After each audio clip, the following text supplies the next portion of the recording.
Et si je vous disais que la personne qui sauve votre vie pourrait être quelqu'un que vous croisez tous les jours sans même la voir? Ceci est l'histoire vraie d'un homme qui a tout perdu en une nuit et de la femme de ménage qui est devenue son miracle. Une femme que le monde avait oubliée. Un homme trop fier pour demander de l'aide. Et un moment impossible qui a changé leur vie à jamais. Restez avec moi car à la fin de cette histoire, vous ne regarderez plus jamais les gens autour de vous de la même façon. Vous comprendrez pourquoi parfois nos plus grandes bénédictions arrivent dans les emballages les plus inattendus. Et vous réaliserez peut-être que quelqu'un dans votre vie attend en ce moment que vous le voyez enfin. C'est une histoire de seconde chance, de héros cachés, et du genre d'amour qui nous sauve quand nous avons renoncé à nous-mêmes. Laissez-moi vous ramener à cette nuit à Chicago où tout s'est effondré. Bienvenue sur Chronique Virale. Pendant que vous êtes ici, n'hésitez pas à vous abonner et à commenter votre avis sur l'histoire et d'où vous regardez. Vous savez, parfois la vie a une façon de nous humilier quand on s'y attend le moins. Laissez-moi vous parler de David Mitchell, un homme qui pensait l'avoir compris le monde. David était le genre de personne qu'on voit dans les magazines. Prospère, confiant, PDG d'Horizon Tech dans le centre-ville de Chicago, une entreprise qu'il avait construite à partir de rien. Pendant 12 ans, il avait travaillé jour et nuit, sacrifiant tout pour son rêve. Son bureau se trouvait au 40e étage avec des fenêtres si grandes qu'on pouvait voir toute la ville s'étendre en contrebas comme une mer de lumière et de possibilités. Mais cette nuit-là en particulier, toutes ces lumières semblaient se moquer de lui. Tout a commencé à 21 heures. David était seul dans son bureau, préparant l'affaire la plus importante de sa vie. Le lendemain matin, il devait signer un contrat valant 10 milliards. 10 milliards. Vous imaginez? Cela ferait d'Horizon Tech l'une des entreprises les plus puissantes du pays. Tout ce pourquoi il avait travaillé se concrétisait enfin. Puis son écran d'ordinateur a clignoté. Juste une fois. Un avertissement rouge est apparu dans le coin. Puis un autre, et un autre. En quelques minutes, tous les écrans de son bureau clignotaient avec des alertes, des messages d'erreur, des pannes système, des données disparaissant sous ses yeux. Le cœur de David s'est mis à battre la chamade. Il cliquait frénétiquement, essayant de comprendre ce qui se passait, mais c'était comme regarder un bâtiment s'effondrer au ralenti. Tout le réseau de son entreprise était en train de s'écraser. Les informations clients, les dossiers financiers, tout ce qui faisait la valeur d'Horizon Tech disparaissait dans les airs. Quelqu'un les avait attaqués. Une cyberattaque si sophistiquée que toute son équipe de sécurité ne pouvait l'arrêter. David a saisi son téléphone et appelé son responsable technologique. Pas de réponse. Il a appelé son chef de la sécurité. Messagerie vocale. Tout le monde était rentré chez soi pour la nuit, complètement inconscient que leur entreprise était en train de mourir. Il a frappé son poing sur le bureau, sa respiration devenant courte. Ça ne peut pas arriver, s'est-il murmuré à lui-même. Pas maintenant. Pas quand je suis si près. À l'extérieur de ses fenêtres, Chicago brillait, lumineuse et animée. Les gens dînaient, regardaient des films, vivaient leur vie. Il n'avait aucune idée qu'ici au 40e étage, le monde entier d'un homme s'effondrait. La ville s'en fiche, pensa David amèrement. Elle continue de bouger, que vous soyez en train de gagner ou de perdre. Il avait renvoyé son équipe chez elle des heures plus tôt. Il ne pouvait pas supporter de voir la peur dans leurs yeux. Maintenant, il aurait aimé que quelqu'un, n'importe qui, soit là avec lui. Le silence dans cet immense bureau était suffocant. Juste lui et les écrans clignotants lui montrant tout ce qu'il était sur le point de perdre. C'est alors qu'il a entendu des pas dans le couloir. Des pas lents et réguliers, suivis du grincement discret de roues roulant sur le sol. David a levé les yeux, confus. Qui pouvait bien être là à cette heure? Une femme est apparue à sa porte, poussant un chariot de nettoyage. Elle portait un simple uniforme gris, ses cheveux noirs tirés en queue de cheval. Elle semblait avoir la mi-trentaine avec des yeux bienveillants qui se sont élargis de surprise quand elle l'a vu assis là dans le noir, entouré d'écrans clignotants rouges. « Oh, je suis vraiment désolée, monsieur, » dit-elle doucement, sa voix portant un léger accent. « Je ne savais pas que quelqu'un était encore là. Je peux revenir plus tard. » David a laissé échapper un rire amer. « Ne vous inquiétez pas. Vous n'interrompez rien sauf moi en train de regarder ma vie s'effondrer. » La femme a hésité à la porte. Elle l'a regardé, puis les écrans derrière lui, son expression changeant de la surprise à l'inquiétude. « Est-ce que ça va ?» demanda-t-elle. « Ça va ?» David secoua la tête. « Mon entreprise vient d'être détruite. Tout ce que j'ai construit pendant 12 ans a disparu. Alors non, ça ne va pas. » La plupart des gens se seraient excusés et seraient partis. Mais cette femme ne l'a pas fait. Au lieu de cela, elle a fait un petit pas en avant, ses yeux étudiant les écrans plus attentivement. « Ça ressemble à une cyberattaque, » dit-elle tranquillement. Une assez sérieuse. David s'est retourné pour la regarder, véritablement choqué. Qu'avez-vous dit? Les motifs sur votre écran? Continua-t-elle en pointant. Ce n'est pas un crash aléatoire. Quelqu'un est à l'intérieur de votre système, volant et supprimant au fur et à mesure. Comment savez-vous ça? Demanda David, se levant maintenant, complètement concentré sur elle. Elle croisa son regard d'un air calme et assuré. Parce que j'avais l'habitude de faire ce genre de travail avant que la vie ne me mène dans une direction différente. David fixa cette femme en uniforme de nettoyage, qui lui disait des choses que sa propre équipe de sécurité coûteuse n'avait pas pu comprendre. Cela semblait impossible, fou même. Mais il y avait quelque chose dans sa voix, une confiance tranquille qui lui donnait envie de la croire. « Comment vous appelez-vous » demanda-t-il. « Maria, » répondit-elle. « Maria Santos. » Il la regarda longuement. Ses ingénieurs étaient partis. Ses experts avaient échoué. Son entreprise était en train de mourir et il n'avait plus rien à perdre. Parfois, mes amis, le désespoir nous rend prêts à faire confiance aux personnes les plus improbables. « Pouvez-vous m'aider » demanda-t-il, sa voix à peine audible. Maria posa ses fournitures de nettoyage et entra dans son bureau. « Je peux essayer, » dit-elle simplement. « Mais j'aurai besoin d'accéder à vos systèmes. » David s'écarta et fit un geste vers son ordinateur. « Tout est à vous. » Alors que Maria s'asseyait à son bureau et que ses doigts touchaient le clavier, quelque chose changea dans ce bureau. Ni l'un ni l'autre ne le savait encore, mais ce moment, cette rencontre impossible entre un PDG désespéré et une femme de ménage avec un passé caché, allait changer leur deux vies pour toujours. Parce que parfois, les gens qui peuvent nous sauver ne sont pas ceux qu'on attend. Ce sont ceux qu'on néglige depuis le début. Laissez-moi vous dire quelque chose sur Maria Santos que David ne savait pas encore. Il y a 5 ans, elle était l'une des meilleures. Spécialiste en cybersécurité du pays. Elle travaillait pour une grande entreprise en Californie, protégeant les banques et les entreprises contre les pirates. Elle était brillante, respectée, et en route vers le sommet. Mais ensuite son mari est tombé malade. Cancer, agressif et cruel. Maria a tout laissé derrière elle pour s'occuper de lui, retournant à Chicago où sa famille pouvait l'aider. Elle a passé 2 ans à regarder l'homme qu'elle aimait s'éteindre, tenant sa main pendant la chimiothérapie, dormant sur des chaises d'hôpital, priant pour des miracles qui ne sont jamais venus. Quand il est décédé, Maria s'est retrouvée avec des montagnes de dettes médicales et un CV qui semblait avoir un énorme trou dedans. Le monde de la technologie évolue vite. 2 ans d'absence, autant dire 20. Les entreprises voulaient quelqu'un d'actuel, quelqu'un sans bagage. Alors Maria a pris n'importe quel travail qu'elle pouvait trouver. Nettoyer des bureaux la nuit, un travail invisible pour des gens invisibles. Mais voici ce que ces entreprises ne comprenaient pas. Ce n'est pas parce que Maria poussait une serpillière que son esprit avait oublié comment coder. Chaque nuit, en nettoyant ses bureaux vides, elle remarquait des choses. Des failles de sécurité, des mots de passe faibles écrits sur des post-it, des ordinateurs laissés déverrouillés. Elle voyait toutes les erreurs qui pouvaient détruire une entreprise. Et elle ne disait rien parce que personne ne lui demandait son avis. Personne ne la voyait du tout. Jusqu'à ce soir. Jusqu'à ce que David Mitchell, désespéré et seul, la regarde vraiment et l'écoute. Maintenant, Maria était assise à son ordinateur, ses doigts volant sur le clavier comme si elle n'avait jamais cessé de faire ce travail. David la regardait avec émerveillement alors que des lignes de code remplissaient l'écran, qu'elle naviguait à travers son système avec une confiance absolue. « Vos serveurs de sauvegarde, » dit-elle sans lever les yeux. « Sont-ils connectés à votre réseau principal ?»« Non, » répondit David. « Ils sont complètement séparés. » « Pourquoi ?» Pour la première fois depuis le début de l'attaque, Maria sourit. « C'est votre miracle, juste là. Celui qui vous a attaqué n'a pas touché vos sauvegardes. Cela signifie que nous pouvons reconstruire. » L'espoir vacilla dans la poitrine de David, un sentiment qu'il pensait disparu pour toujours. « Vous êtes sérieuse ? On peut vraiment réparer ça. »« On peut essayer, » dit Maria. « Mais j'ai besoin d'un accès complet, sans restriction, et j'ai besoin que vous me fassiez confiance. » David sortit sa carte d'accès principale, celle qui ouvrait toutes les portes et tous les systèmes du bâtiment. Il la lui tendit sans hésitation. « Vous l'avez. Ne me faites pas regretter ça. » Elle leva les yeux vers lui et pendant un bref instant, il vit quelque chose briller dans ses yeux. Pas de l'arrogance, quelque chose de plus fort.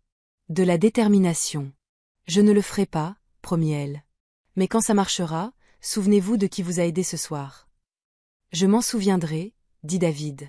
Et il le pensait vraiment. Ensemble, ils ont pris l'ascenseur jusqu'au sous-sol, jusqu'à la salle des serveurs que David appelait le cœur d'Horizon Tech. L'air était froid là-bas, rempli du bourdonnement des machines et des lumières clignotantes. Maria marchait entre les grandes rangées d'équipements comme un chirurgien examinant un patient. « Nous allons le ramener à la vie, dit-elle. Mais j'ai besoin de temps, peut-être 6 heures, et j'ai besoin que vous me fassiez entièrement confiance. » C'est fait, répondit David.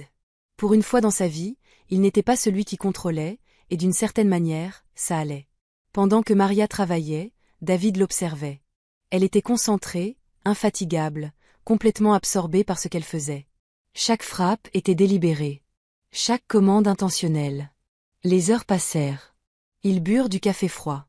Ils parlaient à peine. Mais il y avait quelque chose de réconfortant à ne pas être seul, à voir quelqu'un qui se battait à ses côtés quand tout semblait perdu. Vers 3 heures du matin, quelque chose a changé. Les alertes rouges sur les moniteurs ont commencé à disparaître. Une par une, les systèmes revenaient en ligne. Les fichiers qui avaient été supprimés réapparaissaient. Le chaos se transformait en ordre. « Attendez » respira David, craignant d'y croire. « Est-ce que c'est vraiment en train d'arriver » Maria se renversa dans sa chaise, l'épuisement et la satisfaction se mélangeant sur son visage. « Votre entreprise respire à nouveau, Monsieur Mitchell. » Elle avait juste besoin de quelqu'un qui refusait de l'abandonner. David sentit des larmes lui piquer les yeux. Il ne pleurait pas. Il ne pleurait jamais. Mais à ce moment-là, le soulagement l'envahit si puissamment qu'il ne put s'en empêcher. « Comment vous remercier » demanda-t-il, sa voix tremblante. « Vous ne le faites pas, » dit doucement Maria. « Vous vous souvenez juste de ce sentiment. Et peut-être que vous réparez ce qui est cassé en dehors des ordinateurs aussi. » Alors que l'aube commençait à se glisser à travers les petites fenêtres du sous-sol, le système afficha un message final. Restauration complète. David fixa ces mots en silence. Son entreprise était sauvée. L'affaire pouvait encore se faire. Tout ce pourquoi il avait travaillé était encore possible. Mais d'une certaine manière, ce n'était plus ce qui comptait le plus. Il se tourna vers Maria, cette femme qui était apparue de nulle part quand il avait le plus désespérément besoin d'aide. « Non, dit-il. Nous sommes vivants. Vivants à nouveau, ensemble. » Quand ses employés ont commencé à arriver ce matin-là, ils ont trouvé quelque chose d'étrange.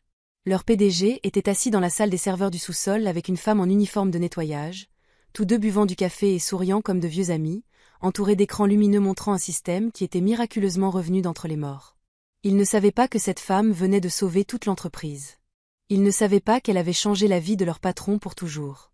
Ils voyaient juste une femme de ménage et se demandaient pourquoi elle était là. Mais David la voyait vraiment. Et il était sur le point de s'assurer que tout le monde la voit aussi. Parce que parfois, mes amis, les personnes les plus extraordinaires sont celles que nous croisons tous les jours sans les remarquer. Et il faut presque tout perdre pour enfin ouvrir les yeux. Le lendemain matin, David a convoqué une réunion avec son équipe dirigeante. La salle de conférence s'est remplie de cadres confus, tous se demandant pourquoi ils avaient été convoqués si urgemment. Ils avaient entendu des rumeurs que quelque chose s'était passé pendant la nuit, mais personne ne connaissait toute l'histoire. David se tenait en tête de table, et à côté de lui se tenait Maria. Elle portait encore son uniforme gris, ses mains jointes nerveusement devant elle. On pouvait voir l'incertitude dans ses yeux. Elle n'avait pas sa place dans des salles comme celle-ci, et elle le savait. « Je veux vous présenter quelqu'un », commença David, sa voix ferme et forte. « Voici Maria Santos. La nuit dernière, pendant que tout le monde était à la maison, notre entreprise a été attaquée. Quelqu'un a essayé de nous détruire de l'intérieur. Et cette femme ici présente, elle nous a sauvés. » La salle devint silencieuse. Les gens se regardaient avec confusion. Certains regardaient Maria avec scepticisme. Une femme de ménage a sauvé l'entreprise? Thomas Reed, le directeur technologique de David, croisa les bras. C'était un grand homme avec un costume cher et une expression qui disait qu'il n'était pas impressionné. « Tu nous dis que la femme de ménage a réparé ce que tout notre département informatique ne pouvait pas gérer. » David ne sia pas, c'est exactement ce que je vous dis. Et à partir d'aujourd'hui, Maria va diriger notre nouvelle division de cybersécurité. Elle me rapporte directement. Les murmures autour de la table devinrent plus forts. Le visage de Thomas devint rouge. C'est de la folie, David. Tu mets la sécurité de toute notre entreprise entre les mains de quelqu'un que nous ne connaissons même pas. Je sais ce que j'ai vu, répondit fermement David. Je sais qu'elle a travaillé toute la nuit pour sauver cette entreprise quand personne d'autre ne le pouvait. C'est tout ce que j'ai besoin de savoir. Cette discussion est terminée. Il sortit avant que quiconque puisse argumenter davantage, et Maria le suivit, la tête haute malgré les regards hostiles qui brûlaient son dos. Dans le couloir, Thomas les rattrapa. « Tu fais une énorme erreur, dit-il d'une voix basse et en colère. Tu ne sais rien de son passé, de ses références, rien. Cela pourrait nous détruire. » David se retourna lentement. Ce qui pourrait nous détruire, c'est de ne pas reconnaître le talent quand il nous sauve la vie. Maria a mérité ce poste. Point final. Il s'éloigna, laissant Thomas debout là, la mâchoire serrée, les regardant partir. Cet après-midi-là, Maria est revenue à Horizon Tech. Mais cette fois, tout était différent. Elle avait un nouveau badge, un nouveau accès, un nouveau bureau. Les mêmes personnes qui l'ignoraient quand elle poussait son chariot de nettoyage, s'écartaient maintenant quand elle marchait dans le couloir. Certains hochaient la tête respectueusement. D'autres chuchotaient dans son dos. Mais Maria gardait la tête haute. Elle savait de quoi elle était capable. Maintenant, elle devait juste le prouver à tous les autres.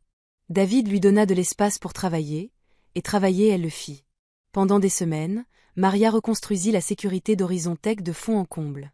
Elle mit en place de nouvelles protections, forma une petite équipe d'ingénieurs loyaux, et gagna lentement le respect de ceux qui étaient prêts à lui donner une chance. La récupération de l'entreprise fit la une des journaux. Les investisseurs revinrent. La grande affaire était de nouveau sur les rails. Tout semblait se mettre en place. Mais Maria ne pouvait pas se débarrasser du sentiment que quelque chose n'allait pas tard un soir. En examinant les journaux du système, elle remarqua quelque chose qui lui glaça le sang. Une activité étrange, des schémas d'accès inhabituels. Quelqu'un fouillait encore à l'intérieur de leur réseau, testant les défenses, cherchant des faiblesses. Quelqu'un à l'intérieur de l'entreprise travaillait encore contre eux. Elle se rendit immédiatement au bureau de David. Il était là, tard comme d'habitude, examinant des rapports. Quand il vit son visage, il sut que c'était sérieux. « Qu'est-ce qui ne va pas ?» demanda-t-il. Maria ferma la porte derrière elle et sortit son ordinateur portable. Quelqu'un à l'intérieur d'Horizon Tech accède encore illégalement à nos systèmes. Ces signatures correspondent à l'attaque originale. Celui qui a essayé de nous détruire la première fois est encore là. L'expression de David se durcit. « Tu dis qu'on a un traître. » « Je ne peux pas encore le prouver, » admit Maria. « Mais oui. Et peu importe qui c'est, ils connaissent trop bien nos systèmes. » Pendant plusieurs jours, Maria travailla en secret, traçant chaque connexion suspecte, chaque transfert de données étranges. Elle mit en place des systèmes de surveillance qui suivaient l'activité sans alerter la personne derrière. Elle dormait à peine, mangeait à peine, poussée par le besoin de protéger l'entreprise et l'homme qui avait cru en elle. Et puis finalement, elle l'a trouvé. Un motif dans les journaux d'accès. Connexion tard dans la nuit depuis un compte administratif. Fichier supprimé. Message crypté envoyé vers des serveurs externes. Quand elle croisa les eurodatages et les identifiants d'utilisateurs, un nom apparaissait encore et encore, Thomas Reed. L'homme qui l'avait remise en question depuis le début. L'homme qui semblait si en colère de sa promotion. C'était lui qui avait ouvert la porte à l'attaque originale. Il était l'ennemi de l'intérieur. Maria se renversa dans sa chaise, le cœur battant. Elle avait soupçonné que Thomas ne l'aimait pas. Mais ça, c'était une trahison à un niveau qu'elle n'avait pas imaginé. Elle rassembla toutes les preuves sur un disque sécurisé et se dirigea directement vers le bureau de David. Il était tard dans la soirée. La plupart des gens étaient rentrés chez eux. Le bureau était silencieux, juste le bourdonnement des ordinateurs et le son lointain du trafic à l'extérieur. « David, » dit-elle, sa voix tendue. « On doit parler maintenant. » Il leva les yeux de son travail, vit son expression et lui donna immédiatement toute son attention. « Que as-tu trouvé ?» Elle brancha le disque sur son ordinateur. L'écran se remplit de journaux, d'eurodatages, d'enregistrements d'accès. Thomas utilise ses identifiants pour accéder à des données restreintes. Il l'a fait la nuit de l'attaque, et il le fait encore depuis. C'est lui qui les a laissés entrer. C'est lui qui a essayé de nous détruire. David fixa les preuves en silence complet. Son visage devint pâle. « Thomas, j'ai travaillé avec lui pendant 8 ans. Il m'a aidé à construire cette entreprise. » « Je suis désolée, » dit doucement Maria. « Mais les preuves sont claires. Il travaille contre toi. » David se leva et marcha vers la fenêtre, ses mains tremblantes. « Si ça sort, on perdra tout ce qu'on vient de récupérer. Le conseil va paniquer. Les investisseurs vont fuir. » Maria hocha la tête. « Alors on ne laisse pas sortir ça pour l'instant. On le laisse penser qu'il est encore en sécurité. Donne-moi quelques jours de plus pour découvrir pour qui il travaille. » David se retourna pour la regarder. Et à ce moment-là, elle vit à la fois de la confiance et de la peur dans ses yeux. C'est dangereux, Maria. S'il découvre que tu enquêtes sur lui. Elle sourit faiblement. Prendre des risques, c'est ce qui m'a amené ici. Tu m'as fait confiance une fois. Fais-moi confiance à nouveau. Il prit une profonde inspiration et hocha la tête. D'accord. Mais s'il te plaît, sois prudente. Ce que ni l'un ni l'autre ne savait, c'est que Thomas Reed avait déjà remarqué que quelqu'un l'observait. Et il se préparait à faire tout ce qu'il fallait pour se protéger. Le jeu avait changé.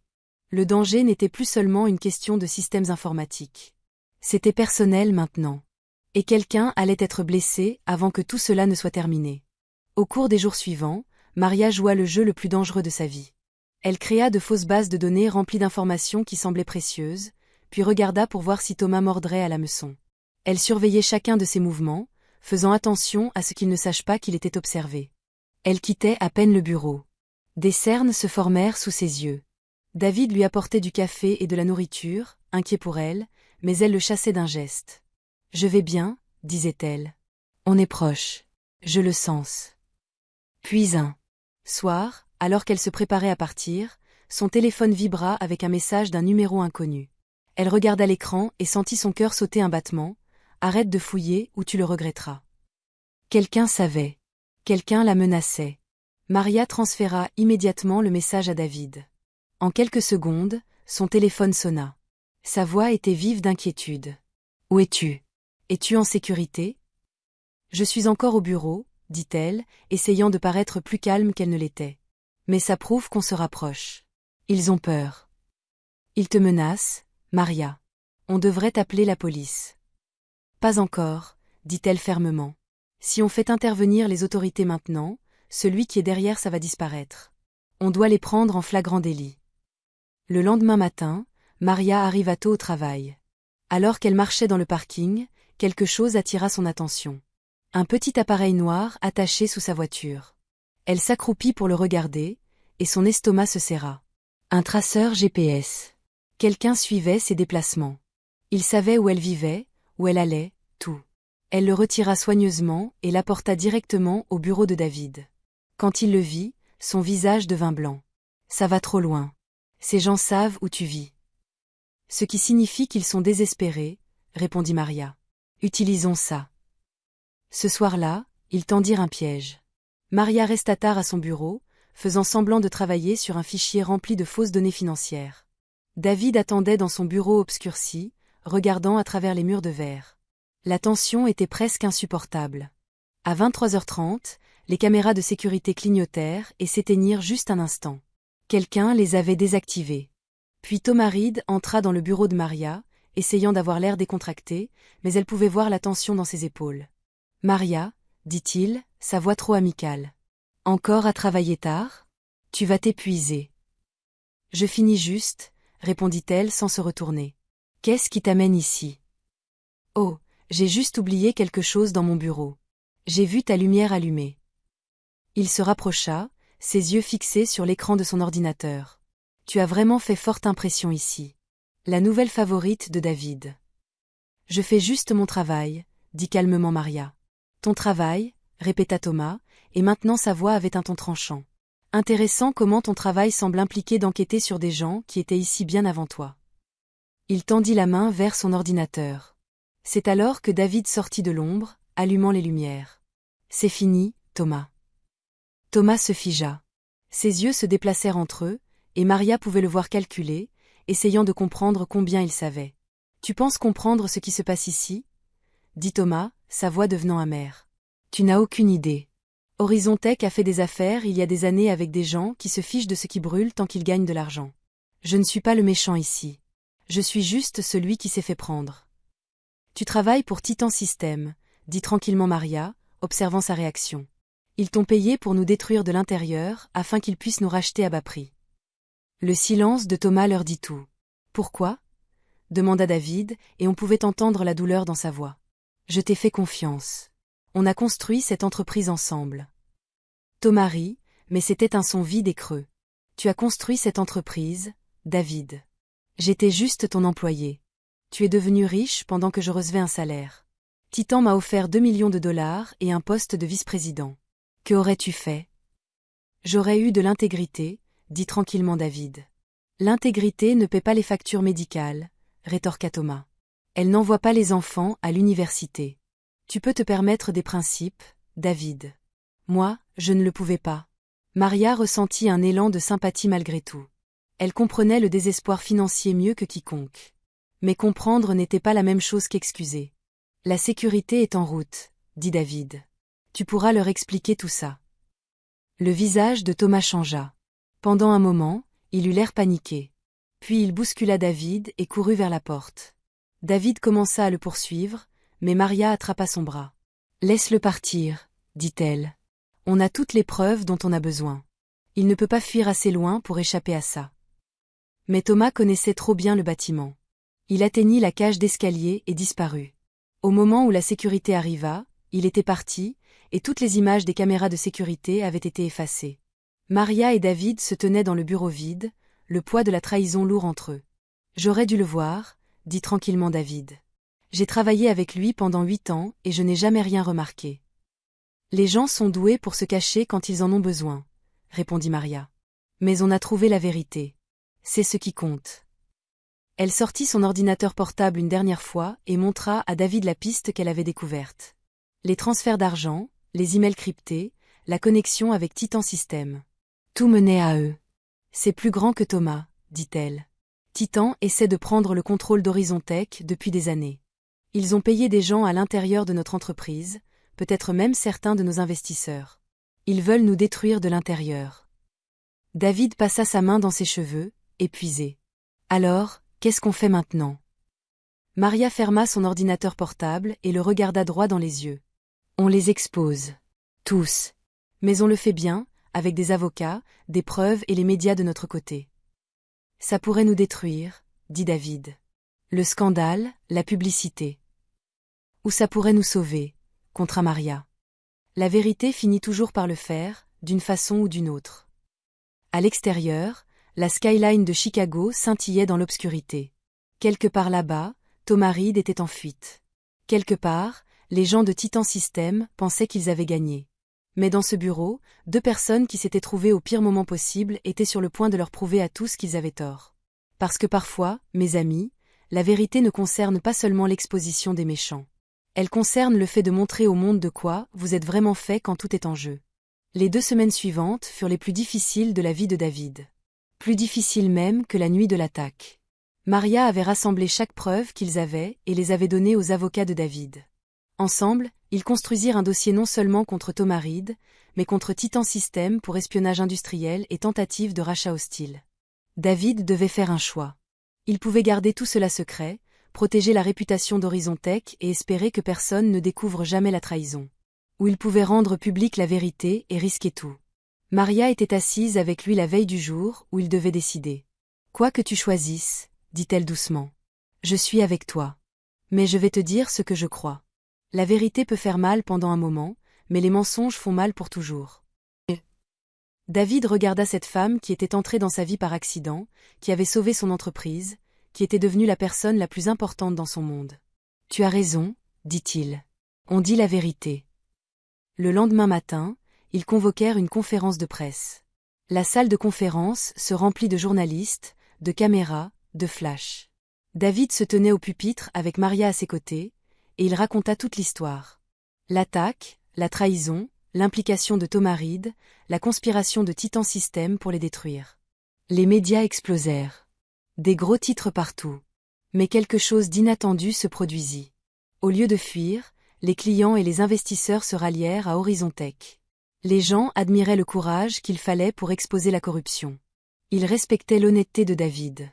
Ils étaient inspirés par l'histoire de Maria, une femme de ménage devenue experte en cybersécurité qui avait sauvé une entreprise d'1 milliard de dollars.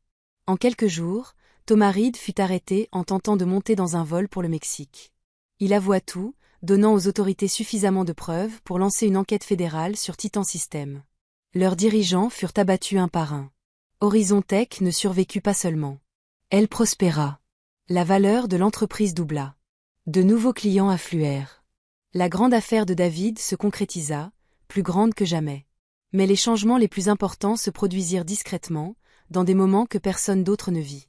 3 mois après que tout se soit calmé, David fit rénover l'ancienne salle des serveurs où Maria avait sauvé l'entreprise pour la première fois, la transformant en quelque chose de spécial.